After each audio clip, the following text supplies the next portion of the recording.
Basically, British workers, I once wrote a book about this which got mischaracterised, but British workers produce less per hour and that's a combination of kind of skill and application. Essentially, it's partly a sort of mindset and attitude thing, I think. Yeah, it's working culture, basically. If you go to China, it's quite different, I can assure you. There's a fundamental issue in British working culture, and essentially, if we're going to be a richer country and a more prosperous country, that needs to change, but I don't think people are that keen to change that. There's a slight thing in Britain about wanting the easy answers. In the referendum, it's like, we say it's all Europe that's causing us all these problems, it's migrants that are causing these problems, and actually what needs to happen is, a bit more graft. And it's not a popular message. So that was leaked yesterday. It comes from 2019, 3 years after the referendum. That is Liz Truss saying it is on the record, I suppose, not that she knew it was going to be on the record when she said it, that the use of Europe and migration during the referendum were completely dishonest tactics, were false answers to the question of how do we improve the country. That should be incredible, right?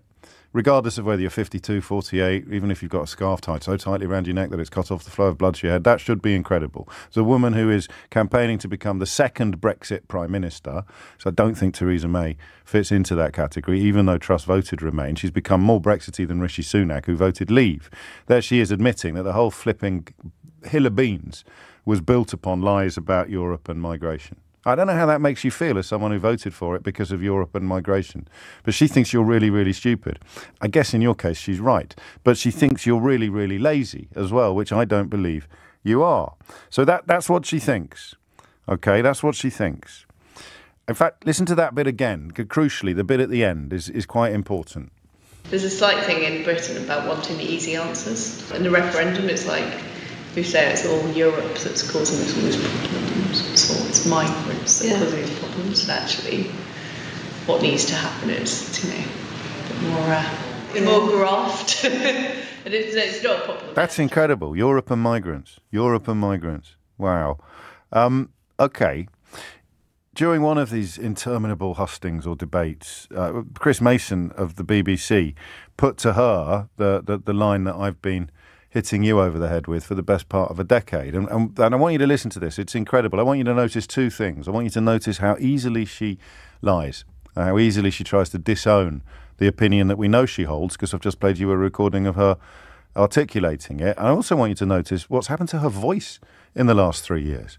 Liz Truss, on your idea of changing the economic orthodoxy, you have talked about this for many years. In fact, you co-wrote a book the best part of 10 years ago that set out some of these arguments. In that book, though, you and your fellow authors talked about, well, our audience here in the room tonight and at home watching and listening as amongst the worst idlers in the world. We work among the lowest hours, we retire early, our productivity is poor. Is that what you're saying to the people who you aspire to vote for? That's not what I'm saying. And I use a book you wrote. Every author wrote a different chapter, and I wrote the chapter on education. That particular chapter was written by Dominic Raab, who's actually supporting Rishi's campaign. But just to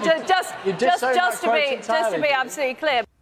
So she's lying about her own beliefs. She's throwing a colleague dishonestly under a bus, and she is inflicting further division upon the party that she seeks to lead. And remember, whichever politician you look at, whichever leader you look at how they handle the party and you'll get an idea of how they would handle a country. Whether you're talking about Jeremy Corbyn or Boris Johnson, look at how they handle a party. If they can run a party, they can run a country. If they can't run a party, they can't. Look, that's how she will treat the country. And listen now to this a little bit later in the same debate. So you remember what she said about how Europe was used as a false alarm, really, to explain problems in the country. Now listen to Liz Truss, the same Liz Truss, although I grant you nothing like the same voice, the same Liz Truss 3 years later. The Liz Truss there recorded in 2019 admitting that Europe is used as a false sort of promise, a false deliverer, if you like, of reasons why the country is not in a better state. And now listen to her just a couple of weeks ago. What Britannia Unchained was about, it was about a belief that Britain could have a better future and that we didn't just need to simply accept the orthodoxy, the way things have always been done, the bean counting of saying, we have to just accept that nothing will ever change. I believe we can do things differently. I want to change our regulations. I want to get those EU regulations off the statute book. The front of the woman. So privately, she knows that talking gibberish about Europe is a very good way of offering up false hope that the country can be improved. Privately, she's on tape saying it. Publicly, she's still doing it.